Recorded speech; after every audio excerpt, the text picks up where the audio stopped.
은퇴 후의 삶, 우리는 모두 꿈꿉니다.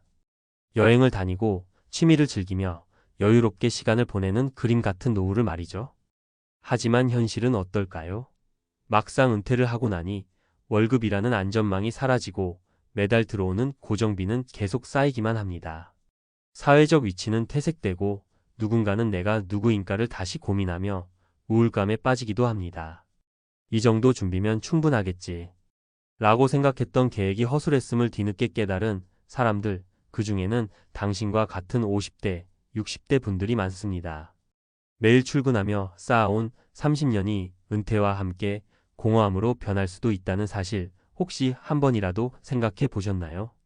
당신은 지금 충분히 준비되어 있나요? 아니면 박 씨처럼 이럴 줄 몰랐다며 후회하게 될지도 모릅니다. 이럴 줄 몰랐다. 은퇴 후 삶이 실패로 끝난 이유는? 은퇴 후의 삶을 준비한다고 해서 모두가 성공적인 노후를 맞이하는 것은 아닙니다. 특히 50대, 60대에 접어든 사람들이 가장 많이 하는 착각이 바로 이 정도면 충분하다는 아니란 생각입니다. 그렇다면 왜 어떤 사람들은 철저히 준비했다고 생각했음에도 불구하고 은퇴 후 실패를 경험하는 걸까요? 여기에 대해 이야기하면서 구체적인 사례 3가지를 들어볼게요.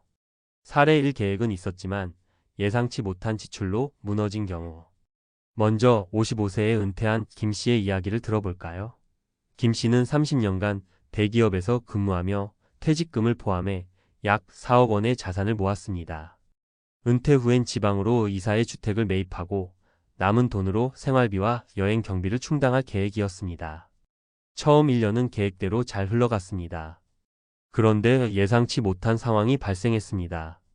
노후에는 별로 돈 들어갈 일이 없을 거라 생각했지만 김 씨 부부의 건강 문제가 터지면서 매달 병원비와 약값으로 큰 지출이 생겼습니다. 게다가 자녀들이 갑작스러운 경제적 어려움을 겪으며 손을 벌리기 시작했습니다. 김 씨는 고민 끝에 적금을 해지하고 투자해둔 돈을 꺼냈었지만 몇 년 만에 자산은 바닥을 드러냈습니다. 이 이야기가 특별한 사례일까요? 아닙니다. 건강 문제나 가족의 예기치 못한 상황은 누구에게나 닥칠 수 있습니다. 노후 준비에서 가장 중요한 건 여유 자금을 충분히 확보하고 비상 상황에 대비한 플랜 B를 마련하는 것입니다. 사례 2, 사회적 연결이 끊기며 우울감을 느낀 경우. 다음은 은퇴 후 고립감을 느낀 62세 박 씨의 사례입니다. 박 씨는 공기업에서 정년퇴직을 했고 퇴직 후에는 홀로 취미생활을 하며 조용히 지낼 계획이었습니다. 하지만 막상 회사를 떠나고 나니 매일 함께하던 동료들과의 소통이 끊기면서 깊은 외로움에 빠졌습니다. 처음엔 혼자 있어도 괜찮다며 애써 버텼지만 시간이 갈수록 하루하루가 무료하고 무의미하게 느껴졌습니다. 가족들은 박 씨의 이런 마음을 이해하지 못했고 결국 우울증 진단을 받게 되었습니다. 은퇴 후 삶의 중요한 축은 사회적 관계입니다. 단순히 돈을 벌지 않아도 되는 것이 은퇴의 핵심이 아닙니다. 인간은 관계 속에서 의미를 찾는 존재입니다. 은퇴 후에도 지속적으로 교류할 수 있는 커뮤니티나 활동을 찾아야 하는 이유가 바로 여기에 있습니다. 사례 3, 은퇴 후 소비 습관을 줄이지 못한 경우. 마지막으로 소개할 사람은 58세에 퇴직한 이 씨입니다. 이 씨는 은퇴 후에도 기존의 소비 습관을 유지하며 내가 벌 만큼 벌었으니 이제는 써야 한다는 생각으로 생활했습니다. 고급 식당에서의 외식, 최신형 스마트폰 교체, 해외여행 등 젊은 시절의 소비 생활을 그대로 이어갔습니다. 그러나 고정 수입이 끊긴 상태에서 이런 생활은 오래 지속될 수 없었습니다. 결국 그는 퇴직 5년 만에 자산을 대부분 소진했고 생계를 위해 다시 일자리를 찾아야 했습니다. 문제는 나이가 들수록 적합한 일자리를 구하기가 점점 어려워진다는 사실입니다. 은퇴 후의 소비 습관은 반드시 조정이 필요합니다. 소득이 줄어드는 만큼 소비를 줄이고 꼭 필요한 지출과 그렇지 않은 지출을 구분해야 합니다. 특히 체면을 위한 소비를 줄이는 것이 중요합니다. 우리가 배워야 할 점. 이 3가지 사례에서 알 수 있듯이 은퇴 준비는 단순히 돈을 모으는 것을 넘어서야 합니다. 재정적으로 여유를 만드는 것뿐만 아니라 건강, 관계, 그리고 소비 습관까지 철저히 점검해야만 실패를 줄일 수 있습니다. 여기서 몇 가지 중요한 교훈을 정리하자면, 비상 상황에 대비한 자금 확보, 건강 문제나 가족의 도움 요청처럼 예상치 못한 상황에 대비해야 합니다. 사회적 관계 유지, 고립되지 않도록 적극적으로 사람들과 소통하며 교류할 방법을 찾아야 합니다. 현실적인 소비 계획, 소득이 줄어드는 현실을 받아들이고 소비를 계획적으로 줄여야 합니다. 은퇴 후의 삶은 생각보다 긴 여정입니다. 준비가 부족하다면 예상치 못한 어려움에 직면할 수 있습니다. 하지만 지금부터라도 올바른 방향으로 준비한다면 실패를 성공으로 바꿀 수 있습니다. 중요한 건 바로 행동입니다. 지금부터 하나씩 점검해 보세요. 당신의 노후가 실패가 아닌 성공으로 이어질 수 있습니다. 전문가 칼럼, 은퇴 후 실패를 피하는 현실적인 전략. 여러분, 은퇴 후 삶이 실패로 끝나는 이유를 들으면 누구나 나는 저렇게 되지 않겠지라고 생각합니다. 하지만 안타깝게도 은퇴 후의 실패는 예상보다 쉽게 찾아옵니다. 특히 50대, 60대 분들이 흔히 저지르는 실수는 철저히 준비했다고 믿었지만 준비의 방향이 잘못되었다는 것입니다. 그렇다면 은퇴 후 실패를 피하려면 어떤 현실적인 전략이 필요할까요? 오늘은 구체적인 행동 계획을 말씀드리겠습니다. 1. 재정 계획, 예상치 못한 상황에 대비하는 비상금 마련. 은퇴 후 실패의 가장 큰 원인은 바로 돈입니다. 은퇴 후의 삶은 정기적인 수입이 끊기는 시점에서 시작됩니다. 그렇기에 퇴직금을 포함해 한정된 자산으로 살아가야 합니다. 여기서 중요한 것은 비상 상황에 대비한 자금을 따로 마련하는 것입니다. 예를 들어 건강 문제는 언제 터질지 모르는 시한폭탄과 같습니다. 김 씨의 사례에서 봤듯 예상치 못한 의료비는 은퇴 후 자산을 빠르게 갉아먹는 가장 큰 요소입니다. 최소한 전체 자산의 2030%를 비상금으로 따로 빼놓으세요.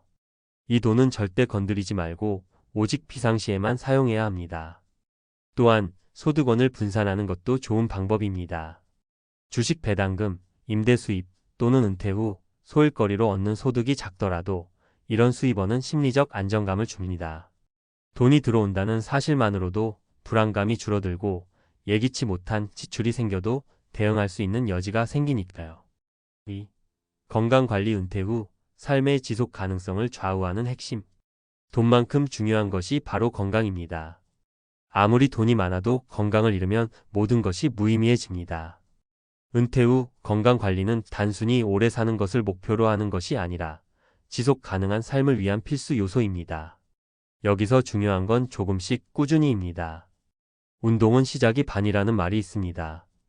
하지만 많은 분들이 퇴직 후 갑작스레 운동을 시작하려다 몸에 무리를 주고 금세 포기하곤 합니다. 특히 50대, 60대 분들께는 무리한 운동보다는 유산소와 근력 운동을 병행하는 것이 좋습니다. 매일 30분씩 걷는 것만으로도 심혈관 건강을 유지할 수 있고 주 23회 가벼운 근력 운동은 근육 손실을 예방하는 데 효과적입니다. 한 가지 더, 식단 관리도 잊지 마세요. 나이가 들수록 소식을 하는 습관이 필요합니다. 단백질 섭취는 늘리고 탄수화물은 줄이며 염분 섭취를 제한하세요. 이런 작은 습관이 쌓이면 노후의 의료비를 줄이고 보다 건강한 삶을 유지할 수 있습니다. 3. 관계 유지. 고립을 피하고 활력을 되찾는 비결. 은퇴 후 실패는 단순히 경제적 문제만으로 끝나지 않습니다. 심리적 고립감과 외로움도 은퇴 후 삶을 실패로 이끄는 주요 원인 중 하나입니다. 박 씨의 사례에서 보았듯이 직장에서의 사회적 관계가 끊기고 나면 대부분의 사람들이 깊은 우울감에 빠지게 됩니다. 여기서 중요한 건 적극적인 관계 유지입니다. 먼저 커뮤니티에 참여하는 것이 필요합니다. 동호회, 취미 모임 또는 봉사활동은 사람들과 교류하며 자신감을 얻는 좋은 방법입니다. 특히 새로운 환경에서 자신만의 역할을 찾아내는 것이 중요합니다. 또한 가족과의 관계도 재정비해야 합니다. 자녀들에게 과도하게 의존하거나 지나치게 독립적인 태도를 유지하는 것은 모두 피해야 합니다. 은퇴 후에는 가족과의 균형 잡힌 소통이 삶의 질을 결정짓는 중요한 요소가 됩니다. 4. 소비 습관 조정. 현실적인 생활비로 살아가는 법. 소비 습관을 줄이지 못하는 것은 은퇴 후 실패의 또 다른 큰 원인입니다. 이 씨의 사례처럼 젊은 시절의 소비 습관을 유지하려다 보면 금세 자산이 바닥나게 됩니다. 은퇴 후의 소비는 반드시 현실적이어야 합니다. 우선 고정 지출을 최소화하세요. 은퇴 후에는 수입이 제한적이기 때문에 불필요한 지출은 과감히 줄여야 합니다. 예를 들어 큰 집이나 고급 차량을 유지하는 것이 꼭 필요할까요? 유지비와 세금을 생각하면 작은 집으로 다운사이징 하는 것이 훨씬 경제적입니다. 또한 소비를 줄이는 대신 경험에 투자하세요. 물건을 사는 것보다 경험을 쌓는 것이 더 큰 만족감을 줄 수 있습니다. 적은 비용으로도 즐길 수 있는 여행, 문화활동 또는 교육 프로그램에 참여해 보세요. 마지막 조언 은퇴 후에도 계획은 계속 수정되어야 한다. 여러분, 은퇴 후 삶은 결코 정적인 것이 아닙니다. 세상은 끊임없이 변하고 우리의 삶도 그에 맞춰 변해야 합니다. 처음에 세운 계획이 완벽하다고 생각했더라도 그것이 현실과 맞지 않을 때는 과감히 수정해야 합니다. 가장 중요한 건 유연함입니다. 계획이 어긋났다고 좌절하지 마세요. 오히려 새로운 방향을 찾고 도전하는 과정에서 삶의 또 다른 즐거움을 발견할 수 있습니다. 은퇴는 끝이 아니라 새로운 시작입니다. 지금부터라도 이 세 가지를 점검해 보세요. 비상자금, 건강관리, 관계유지, 소비습관 이 네 가지를 잘 준비하면 실패는 멀리하고 성공적인 노후를 만들어갈 수 있을 것입니다. 결론. 은퇴 후 삶을 어떻게 설계하느냐에 따라 행복과 실패는 극명히 나뉩니다. 지금이라도 준비해야 늦지 않습니다. 여러분의 은퇴 후 인생, 지금부터 더 나은 방향으로 만들어 보세요. 오늘 시작하는 작은 변화가 당신의 내일을 완전히 바꿉니다.